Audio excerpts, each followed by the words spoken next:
In my previous life, my childhood sweetheart stole the letter that my boyfriend wrote to me. Eventually, I couldn't keep the appointment and my boyfriend died in a car accident. He hid that letter for 12 years. Even when I discovered it, he still didn't think he was wrong. I was so disheartened that I fell into depression and died. When I opened my eyes again, I went back to the day before the college entrance examination. This time, I was determined to protect my boyfriend. Unexpectedly, my childhood sweetheart also chose a different path from the previous life. When Ethan's love letter appeared on my desk, I knew that everything was different from the previous life. In the previous life, my childhood sweetheart Oliver happened to see the school hunk Ethan putting a love letter in my drawer. After he opened it without permission, he found that Ethan wanted to meet me tonight to discuss going to the same city together. So he took it for granted that I would deliberately get low scores in the college entrance examination and then go to an ordinary university to match Ethan's mediocre grades. Therefore, Oliver stole the letter, planning to give it to me after the college entrance examination. The reason he found for himself was that he didn't want my 12 years of hard work to go to waste. However, by a strange combination of circumstances, Ethan, who had been waiting bitterly at the appointed place in the evening, only encountered a car accident, and that letter was hidden by Oliver forever. The second reason he gave himself was that he was afraid that I would be reminded of Ethan when I saw the letter.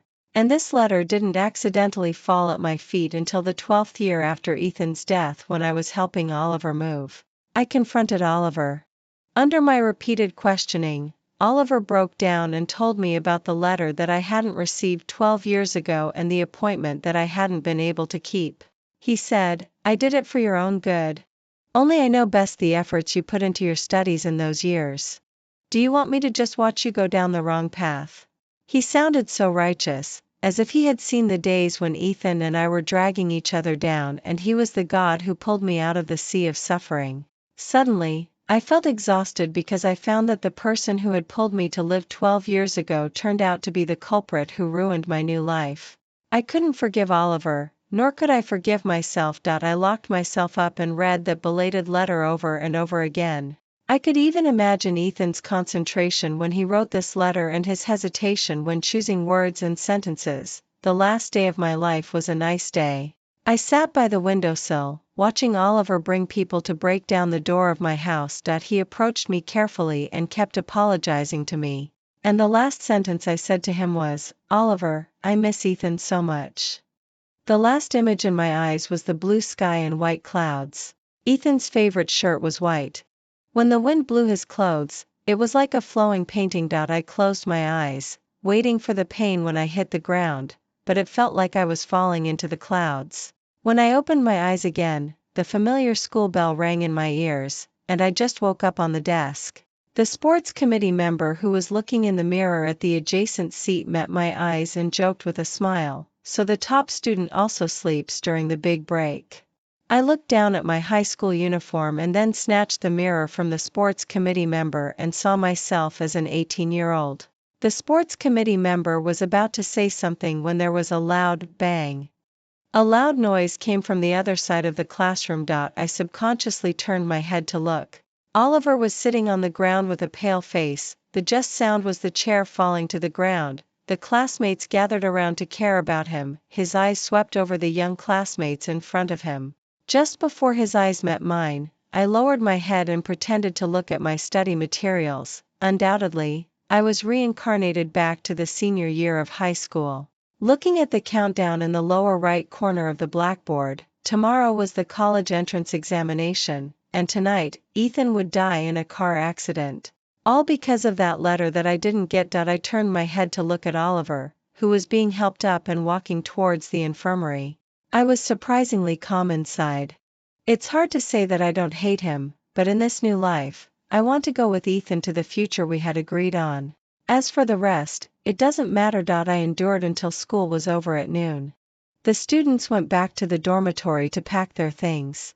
The afternoon classes were changed to a class meeting so that classmates could say goodbye to each other. Both Ethan and I were day students.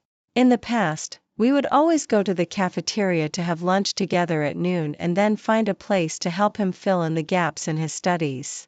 In the previous life, after we had lunch as usual, I was called away by a friend to help him clean the dormitory.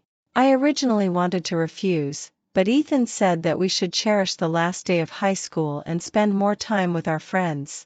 As for you and me, there will be plenty of time in the future.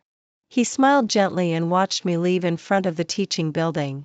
I guessed that he put the letter in my desk at that time. When I arrived at my friend's dormitory, what greeted me was a surprise that several good friends had prepared for a long time.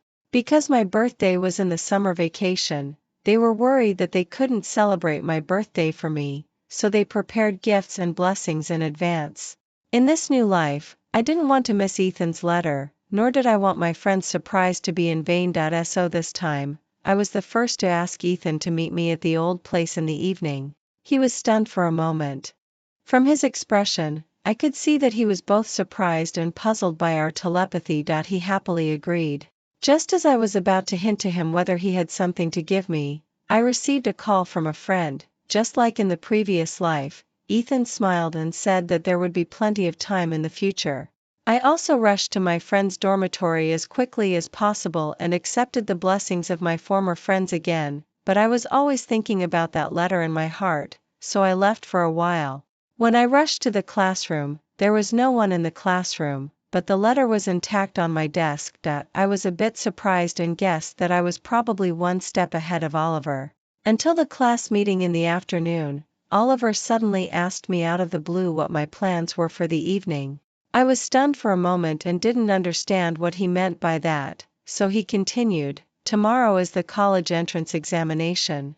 Are you going to go to bed early in the evening or do you have other arrangements?" His words were obviously targeted. I had a bold guess in my mind, so I said calmly, "I have a date with Ethan in the evening." Sure enough, the next moment a trace of contempt flashed in his eyes and a mocking smile appeared on his lips. "Really? You two have such a deep relationship that even such an important exam tomorrow can't stop you from running towards each other?" His tone was sarcastic and the way he looked at me was as if he was looking at a hopeless loser. At this moment, I was sure that Oliver was also reincarnated. In the previous life, he had such an expression when he showed his cards to me. When he saw my heartbroken look, he also had such an expression. A good-for-nothing who didn't study hard is worth your thinking about for so many years. Don't you think about it? If he were still alive, could you have achieved what you have today? He judged others from a superior position and labeled them in black and white. Although he hadn't said a word to Ethan during the 3 years of high school, he was so sure that Ethan was bad. I didn't say much more to him and just smiled as if I didn't understand. "Thank you. You can also see that we have a good relationship." In the evening, I had dinner alone and arrived at the old place early to wait. When Ethan walked towards me wearing that white shirt, my nose felt sour and I almost burst into tears. I rushed into his arms, hugged him tightly, hugging my precious thing that I got back after losing it. He didn't know why, but he didn't push me away either. He just hugged me back and gently patted my back with his palm. "I'm here, Luna." I still couldn't forget that a car accident would happen here in a while, so I took Ethan's hand and started walking while discussing college matters. Unlike what Oliver thought, Ethan would never ask me to go to the same school as him. Our agreement was to go to universities in the same city. I had always been aiming for the top universities. Instead, it was Ethan who accommodated me and chose a non-key undergraduate university within the city as his goal to strive for. After careful consideration and meticulous selection, we finally chose a double non-undergraduate institution that was an hour's drive away from the top university. When we made the decision, Ethan's scores were still below the admission cutoff line, so we spent all our free time together filling in the knowledge gaps. We walked on the street, looking forward to our future life, the new life that we had agreed on a long time ago. When it was time to part, he gently held me in his arms, looked down at me, his eyes shining like stars, and they were filled with only me. "Actually, I'm still very nervous," he said. Although my scores in the third mock exam were stable enough to enter university, after all, it's the college entrance examination. I've heard the description of thousands of troops and horses crossing a single log bridge since I was a child. I'm very afraid that I won't perform well. That's why I wanted to see you and hear your plans for the future. For me, that's the best tonic. I stood on tiptoe and exchanged a gentle kiss with him. Then, despite his opposition, I insisted on seeing him home. I watched him enter his home and lock the door with my own eyes. He stood by the window and waved at me. The warm light illuminated that small window. In fact, before I really got to know Ethan, I first knew about the school hunk in the rumors. Ethan and I were not in the same class. His academic performance was ordinary, but he was outstanding in appearance and warm and generous. He was the first choice to be the host of various school activities. Many teachers thought that it would be better for him to take the art and sports route than to rely solely on academic studies. But Ethan refused all of them. It wasn't that he loved studying so much. It was just that the high tuition and training fees for art and sports students were not something that a child who grew up relying on the kindness of many families could afford. He was the so-called hooligan in the mouths of classmates who wandered around in various deep alleys, could freely enter and leave billiard rooms and game arcades, and had followers around him. He would deliberately make his school uniform a size smaller to expose his fair ankles. For hot-blooded boys, this was considered sissy behavior, while for girls who didn't know the truth, it was being unique. He was also rumored to have improper relationships with young female teachers in the school just to get passing grades. So even though his grades were mediocre, some people still thought that he got them through improper means. These vivid rumors were talked about with great relish by 16 or 17-year-old students. Everyone seemed so certain, as if they had witnessed them with their own eyes. They would even add some descriptions based on their own imagination. When I first heard these rumors, I was dismissive of them. But after hearing them too many times, I still developed a prejudice against Ethan, the demon who was said to be idle and ignorant in the stories. And I tried to justify it by thinking, where there's smoke, there's fire. It takes two to tango. Then it turned out that rumors could target anyone, and one could also be wrongly blamed. During the summer vacation of my sophomore year, on my birthday, I was happily waiting for the long-awaited reunion time for our family of 3. But a phone call from my father's mistress easily ruined everything I had carefully prepared. My parents started quarreling and blaming each other again. After the warm illusion was easily shattered, I ran out of the house. I happened to be lost when I met Ethan. He was on his way to the billiard hall, holding 2 bottles of beer in his hands. "Why is the top student here? Lost your way?" The chilled beer in his hand was still dripping water. He came up to me with a smile, speaking in a familiar tone as if we were friends. I nodded, and then for the first time in my life, I entered the billiard hall.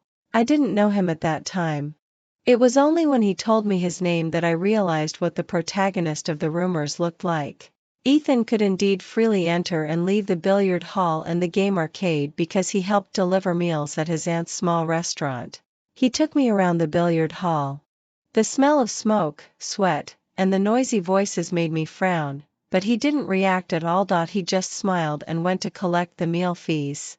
The people here obviously knew him very well. They would ask him about his recent grades and tell him to study hard and make a name for himself soon. What kind of hooligan in the deep alleys? He was clearly like a beloved son of these idle people in society. After he handed the collected meal fees to his aunt, he took me to find the bus station and said that he would take me home. Suddenly, I got angry at that moment and refused to go back no matter what. Ethan was very patient. He didn't ask why. Instead, he changed the topic and said, "Then I'll take you around for a stroll."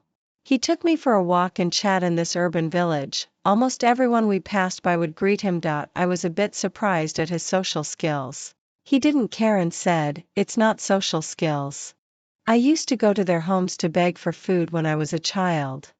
Only then did I know that relying on the kindness of many families was a real thing. As we walked around, we arrived at the bus station. He looked at the bus stop sign and casually asked me which stop my home was at. I was in a huff and refused to answer. He took out a lollipop from his pocket like coaxing a child and stuffed it into my hand. "Take the bus back this time, and you'll know how to find me next time. You'll have a place to go if you run away from home again." I came to the urban village for the second time late at night. I arrived on the last bus and dialed the number Ethan left me in front of the bus station. He took me home. In his room, he slept on the floor. When I woke up the next day, he sent me to the bus station again. He didn't ask anything. No matter when I called him, he would come to the bus station to pick me up.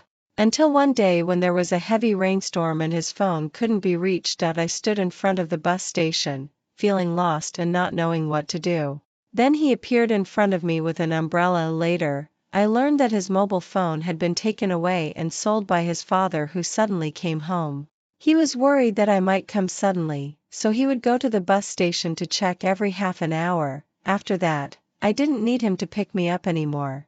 Instead, I took the initiative to go to his home or the restaurant. The people in the urban village became familiar with me, and I would also greet them as I walked along. During that National Day, I accidentally ran into Ethan's father. He was just stunned for a moment and then smiled lewdly. "Son, this girl looks unfamiliar. She's your classmate, right?" Ethan didn't answer. He just pushed me into the house. His father raised his voice and spoke in an ambiguous tone. "Don't be shy. Your mother and I got together at about your age. Little girl. How's my son? Is he worth $1,000? It's okay if he marries into your family too." The thin wooden door couldn't block out much of the sound. The lewd laughter came through, and I saw Ethan clenching his fists tightly and trembling all over. Almost as if possessed by something, I reached out and covered his ears. He stared at me blankly and then also raised his hand to cover my ears. We just stood there in the room like fools, looking into each other's eyes, carefully protecting each other. Ethan's father left at some point. The living room was in a mess as he had rummaged through it. Since he didn't find any money, he took away Ethan's Walkman that he used for practicing English listening.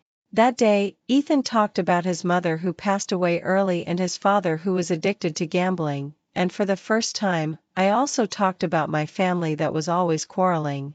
It was also on that day that we made an agreement to elope to a new city together and start a new life. The college entrance examination came as scheduled.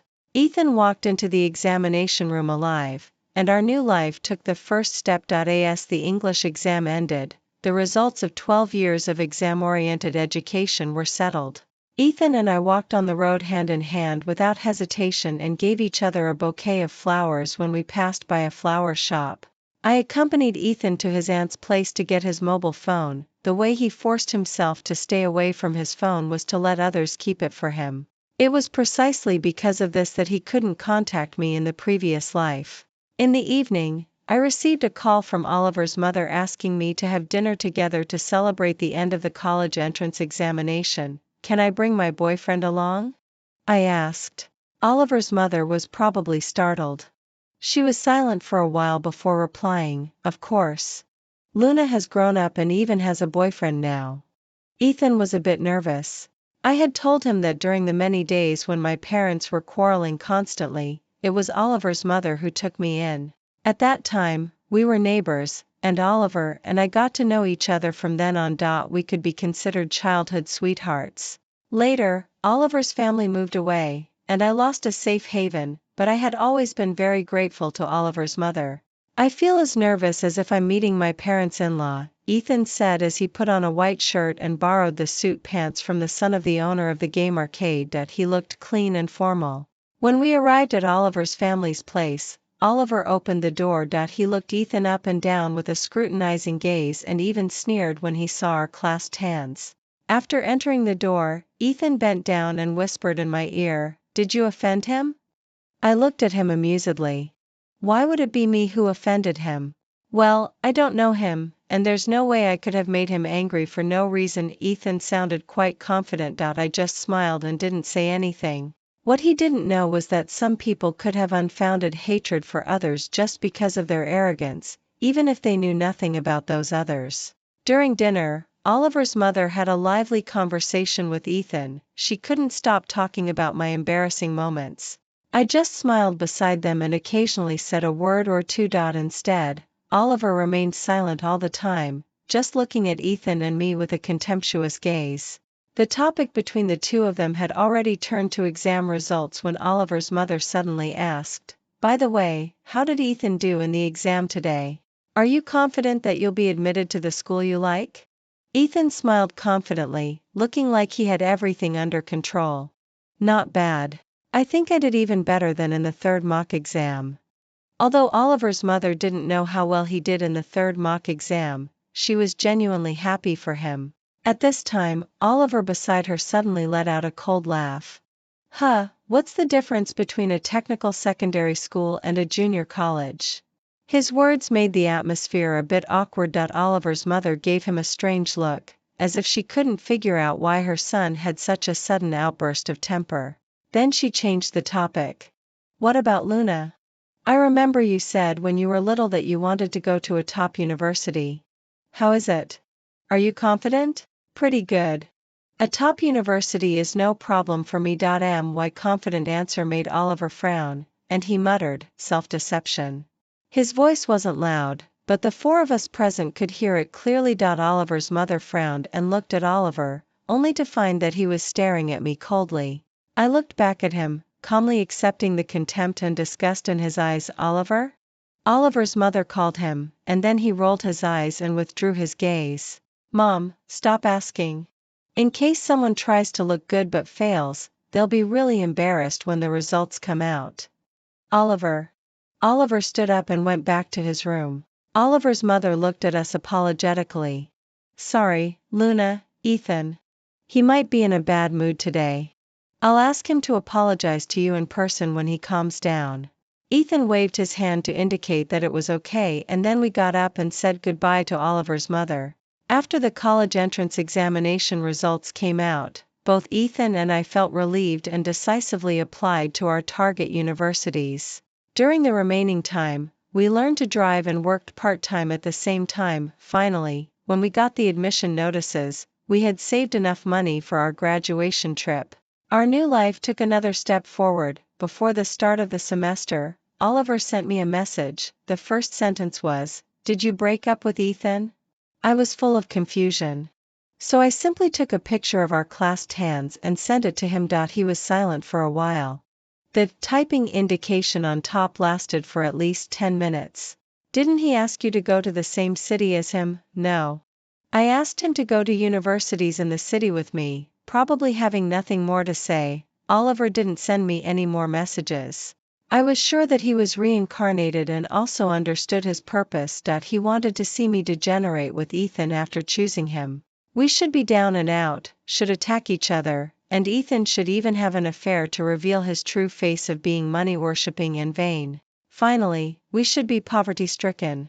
That was the ending he wanted to see. After all, in his heart, I should be a stupid girl who was crazy about love and made a wrong step because of it. In the previous life, although I lost Ethan because of his interference and was deceived by him for 12 years, he still thought that my later success was largely due to his decision back then. He had been dreaming of saving a wayward girl for 12 years. Now telling him that I might not need to be saved at all and that Ethan, who died because of the butterfly effect caused by him, was an entirely innocent victim was something he couldn't bear no matter what. Oliver didn't contact me again, and Ethan and I steadily advanced our new life. The school regulations stated that freshmen were not allowed to move out of the dormitory. So during the freshman year, except for living expenses, we both tried hard to save money, preparing to find a house to live together in our sophomore year, which was about the same distance from both of our schools. Because of his broad shoulders and long legs, Ethan was spotted by talent scouts and took part in shooting several print advertisements. However, he thought it would delay his studies too much, so he didn't plan to be a full-time model. He was really into his university life. My parents finally got divorced in my sophomore year, ending their 20-year marriage of mutual torment. I didn't choose to live with either of them. I moved my household registration out on my own. On the day I got my household register, I had a big dinner with Ethan to celebrate. And then I burst into tears in the rental house. Ethan stayed with me all the time, laughing with me, crying with me, and saying over and over again, "It's not your fault. You're free now." I fell asleep hugging Ethan when I was tired from crying. It was only the next day that I saw the message sent by Oliver. "I heard that your parents got divorced. I'm sorry. I replied with a question mark while still sleepy-eyed, not understanding what he was sorry about. Oliver didn't reply again. I knew that he had been inquiring about the news of Ethan and me in these 2 years, wanting to see us in a bad state, but all kinds of signs showed that we were living a very happy life. It was not easy for him to wait until my parents got divorced, and he couldn't wait to see me sad. To be honest, for a moment, I was indeed sad, but not because they got divorced. I was afraid that the reason why they hadn't divorced all along was because of me. From childhood to adulthood, my parents in my memory were always quarreling. They would use the most vicious words to attack their partner beside the pillow, and they would also say to me half-truthfully, "If it weren't for you, we would have divorced long ago." This sentence was like a shackle around my neck, getting tighter and tighter as time passed. I was both afraid that they would divorce the moment I became an adult and that they wouldn't divorce and then shift the blame onto me again, but yesterday Ethan told me that it wasn't my fault. It was my parents who were not good enough and had imprisoned my freedom. I had always believed him. In our senior year of college, Ethan decided to study abroad. He had a high talent in psychology, and his tutor wrote a recommendation letter for him, hoping that he would pursue further studies.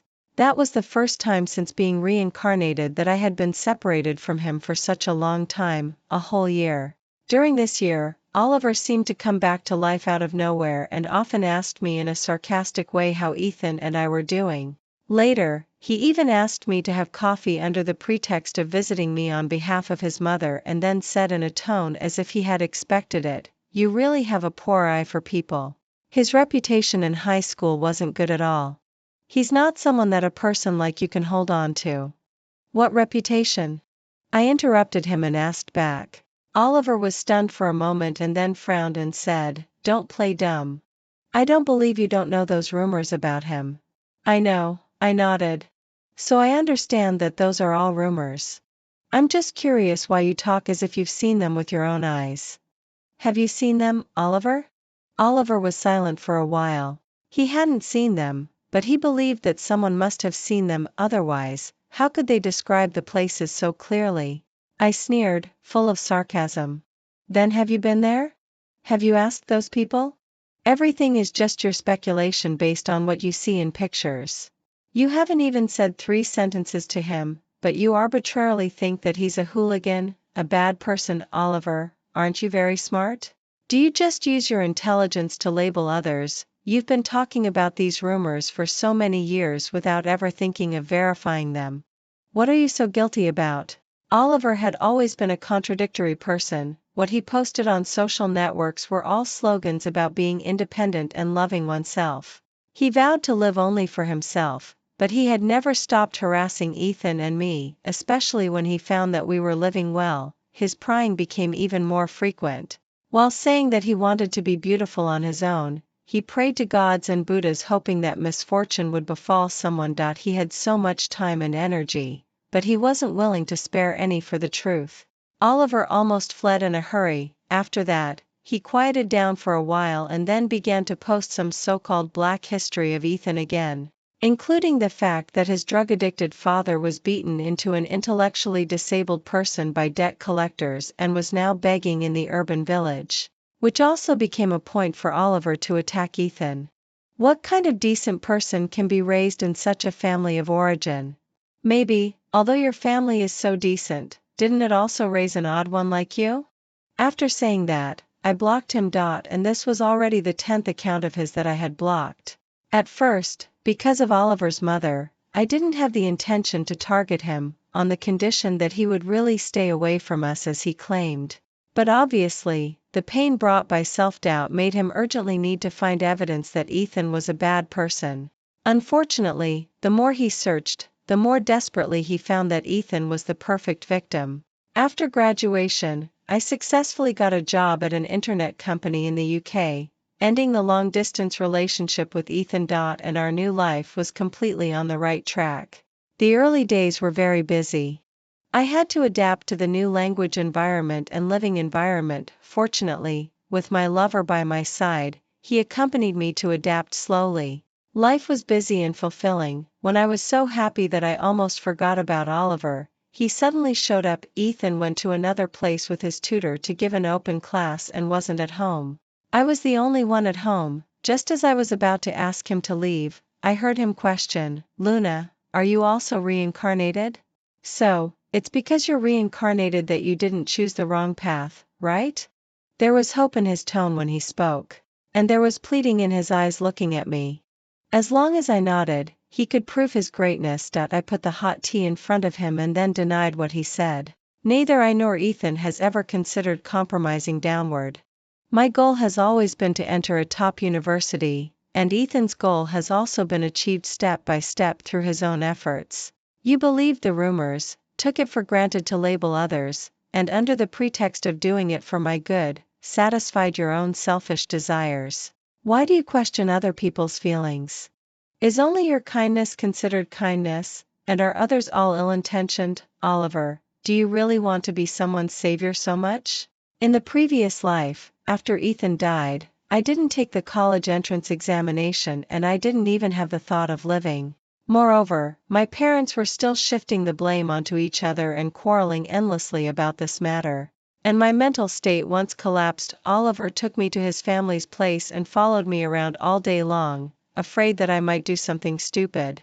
I attempted suicide many times until Oliver found Ethan's diary, in which it was written, "Live well." Oliver used this to encourage me and asked me to fulfill Ethan's ideal of living well for him. You are now the deepest connection between him and this world. Do you really have the heart to let him be forgotten? With such a goal in mind, I tried my best to survive. Oliver became my best friend. I liked to talk about Ethan with him, and he would always smile and agree with me. I thought he also liked Ethan. It was not until the truth was revealed that I saw clearly the heart hidden under Oliver's mask, which was densely filled with the desire for control. Now that I had a second chance at life, although he said that he wouldn't repeat the same mistakes, in fact, he was still looking forward to me falling from grace and returning to his control. No, he seemed to be murmuring to himself. Luna, it's always been you that I wanted to save. I like you. The tea in front of me had gradually cooled down, but Oliver was still babbling on. The first time I saw you, you were wiping your tears in my mother's arms. You looked so fragile and helpless at that time, which made people feel pity and made me fall in love with you at once. I wanted to protect you. Luna, I'm a man. Don't I understand men? You would be killed by Ethan sooner or later, only I truly care about you. You should understand. You should listen to me.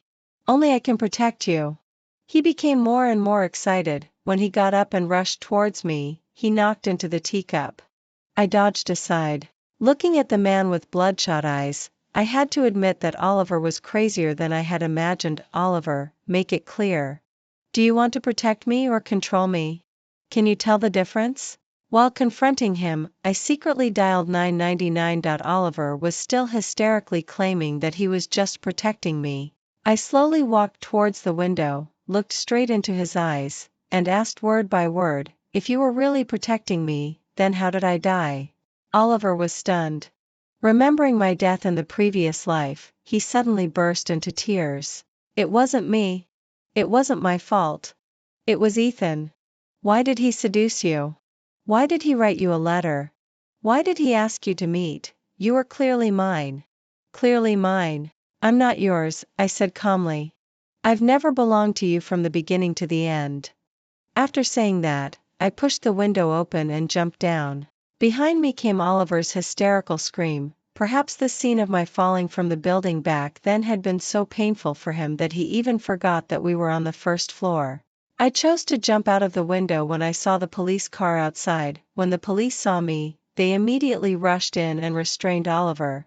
He probably hadn't recovered from the fear of the fall yet and was slumped on the floor. After getting the news, Ethan rushed back overnight. He only relaxed after confirming that I was safe. I told him what had happened after Oliver came today, and he was also very shocked.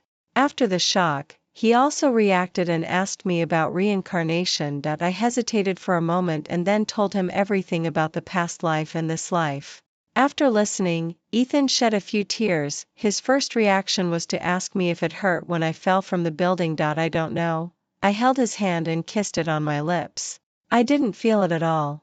When I opened my eyes again, I was back in high school. At that time, there was only one thing on my mind, which was to save you. I let go of his hand. There was a diamond ring on my ring finger. Ethan was stunned for a while and then reached out his hand to hug me. We hugged each other in silence, feeling the reality of being alive. A month later, Ethan and I went back to China to get our marriage certificate. My household register with only one page finally welcomed a new family member. Oliver had already been taken back to China by his mother and was now receiving treatment in a professional institution. Oliver's mother didn't ask why Oliver had gone crazy in the UK, but after all, she couldn't face me the same way as before. I thought about it and still sent messages to notify both of my parents. As a result, I received 2 red exclamation marks. Ethan came over to look at me with pity. I just shrugged to show that I didn't care. We didn't hold a wedding. We just invited our familiar friends out and had a meal in my aunt's restaurant. Ethan's father, who had become demented, was sitting at the entrance of the restaurant basking in the sun. Ethan filled a big bowl with food and put it in front of him. The fool seemed to have a moment of clarity. He suddenly grabbed Ethan's hand, scaring Ethan so much that he struggled hard and was finally pulled apart by others. He was still mumbling inarticulately, "Son, son, Ethan, Ethan." Ethan looked at him expressionlessly. I followed his gaze and saw that the fool was rubbing his thumb back and forth between his index finger and middle finger, which was the gesture of asking for money. Of course, Ethan wouldn't give him money. He turned around and left and also kicked over the rice bowl. By the way, not long after we returned to London, we found a pastor and witnesses to take the oath under the witness of our friends in London and also took huge wedding photos and put them at home. Every time we saw them, we would feel at ease. I really changed our destinies and walked towards a new life with my beloved, making up for the regrets of 12 years.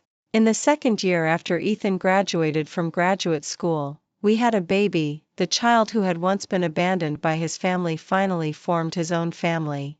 Ethan named him Gabriel, hoping that he would always be the treasure of his parents. At night, my lover and I were looking at Gabriel's sleeping face when he suddenly asked me if I had any childhood photos. I should have had some, but looking at my parents like this, they probably threw them away as trash. I shrugged with a relaxed tone. Ethan nodded sympathetically. Then we don't even know who Gabriel looks like when he was a kid. How pitiful. When Gabriel was 3 years old, Oliver was discharged from the hospital.